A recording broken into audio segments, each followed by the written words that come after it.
ഇന്ന് അന്താരാഷ്ട്ര യോഗ ദിനം. പ്രധാനമന്ത്രി നരേന്ദ്രമോദിയുടെ നേതൃത്വത്തിൽ കാശ്മീരിലെ ശ്രീനഗറിൽ യോഗയ്ക്ക് നേതൃത്വം നൽകും.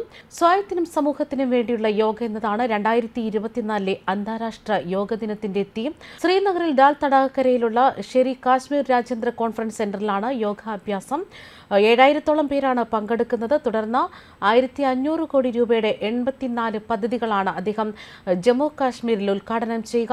3ാം തവണ കേന്ദ്രഭരണം ലഭിച്ചതിന് ശേഷം ഇതാദ്യമായാണ് മോദി കാശ്മീരിലെത്തുന്നത്. ലോകത്തിന്റെ വിവിധ ഭാഗങ്ങളിൽ സംഘടനകളുടെയും കൂട്ടായ്മകളുടെയും വ്യക്തികളുടെയും നേതൃത്വത്തിലാണ് ഇന്നത്തെ യോഗാ ദിനം ആചരിക്കുന്നത്. 2015 മുതൽ രാജ്യാന്തര യോഗാ ദിനത്തിൽ വിവിധ ഇടങ്ങളിലാണ് പ്രധാനമന്ത്രി യോഗാഭ്യാസത്തിന് നേതൃത്വം നൽകിയത്. ഡൽഹി, ചണ്ഡീഗഡ്, ഡെറാഡൂൺ, റാഞ്ചി, ലക്നൌ, മൈസൂർ, ന്യൂയോർക്ക് തുടങ്ങിയവ ഇതിൽപ്പെടുന്നു. വാഷിംഗ്ടണിൽ ഇന്ത്യ എംബസി അധികൃതരുടെ നേതൃത്വത്തിലാണ് ഇക്കഴിഞ്ഞ ദിവസം യോഗാഭ്യാസം നടത്തിയത്. എല്ലാ വർഷവും ജൂൺ 21 അന്താരാഷ്ട്ര യോഗാ ദിനമായി ആചരിക്കുകയാണ്. യോഗയുടെ പുരാതന ശാരീരികവും മാനസികവും ആത്മീയവുമായ പരിശീലനത്തെയാണ് ഈ ദിവസം കൊണ്ട് ആഘോഷിക്കുക. യോഗ പരിശീലനത്തിന്റെ നിരവധി നേട്ടങ്ങൾ പ്രോത്സാഹിപ്പിക്കാനും ഇതിലൂടെ ലക്ഷ്യമിടുന്നു. 2014 ഇന്ത്യൻ പ്രധാനമന്ത്രി നരേന്ദ്രമോദി UN ജനറൽ അസംബ്ലിയുടെ 69ാമത് സെക്ഷനിൽ നടത്തിയ പ്രസംഗത്തിനിടെയാണ് ജൂൺ 21 ഈ ദിനം ആചരിക്കാനുള്ള ആശയം മുന്നോട്ട് വെച്ചത്. അന്താരാഷ്ട്ര യോഗാ ദിനം ആദ്യമായി ആചരിച്ചത് 2015 ഇതിന് പിന്നാലെ എല്ലാ വർഷവും പൂർണ്ണമായും ഇത് ആഘോഷിക്കപ്പെടുകയാണ്. അതേസമയം വിവിധ മേഖലകളിൽ നിന്നുള്ള 7000-ഓളം പേരാണ് ഇത്തവണ പ്രധാനമന്ത്രിക്കൊപ്പം യോഗാഭ്യാസത്തിനായി പങ്കുചേരുന്നത്. വിവിധ മേഖലകളിൽ നിന്നുള്ള 7000-ഓളം പേർ പ്രധാനമന്ത്രിക്കൊപ്പം പങ്കുചേരുമെന്നാണ് ലഫ്റ്റനന്റ് ഗവർണർ മനോജ് സിൻഹ അറിയിക്കുന്നത്.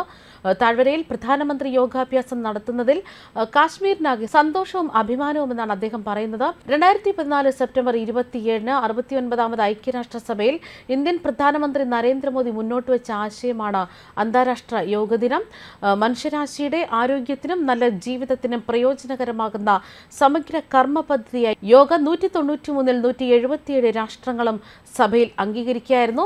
മാത്രമല്ല, അന്താരാഷ്ട്ര യോഗ ദിനത്തിന്റെ പ്രാധാന്യത്തെക്കുറിച്ച് പറയുകയാണെങ്കിൽ ആഗോളതലത്തിൽ തന്നെ ഇത് അവബോധം സൃഷ്ടിക്കുകയാണ് ചെയ്യുന്നത്. യോഗയുടെ ആരോഗ്യ നേട്ടങ്ങളെക്കുറിച്ച് ലോകമെമ്പാടുമുള്ള ആളുകളെ ബോധവൽക്കരിക്കുക എന്നതാണ് ഈ ദിനം ലക്ഷ്യമിടുന്നത്. ഇത് യോഗ ഓരോരുത്തരുടെയും ദിനചര്യയിൽ ഉൾപ്പെടുത്താൻ തന്നെ പ്രോത്സാഹിപ്പിക്കും. മാത്രമല്ല, ശാരീരിക ആരോഗ്യം, വഴക്കം, കരുത്ത്, സഹിഷ്ണുത എന്നിവ വർദ്ധിപ്പിക്കുന്നതിന് യോഗ പരിശീലിക്കുന്നത് ഗുണകരമാണ്.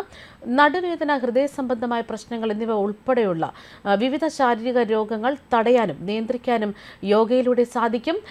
മാത്രമല്ല, ശാരീരിക ആരോഗ്യത്തിനപ്പുറം യോഗ മാനസിക ക്ഷേമത്തെയും മെച്ചപ്പെടുത്തുന്നു. ഇത് സമ്മർദ്ദം കുറയ്ക്കാനും ഏകാഗ്രത വർദ്ധിപ്പിക്കാനും മാനസിക വ്യക്തത പ്രോത്സാഹിപ്പിക്കാനും സഹായിക്കുന്നു. ഉത്കണ്ഠയും വിഷാദവും ഒക്കെ നിയന്ത്രിക്കുന്നതിന് പ്രാണായാമം, ധ്യാനം തുടങ്ങിയ പരിശീലനങ്ങൾ മികച്ചതാണ്.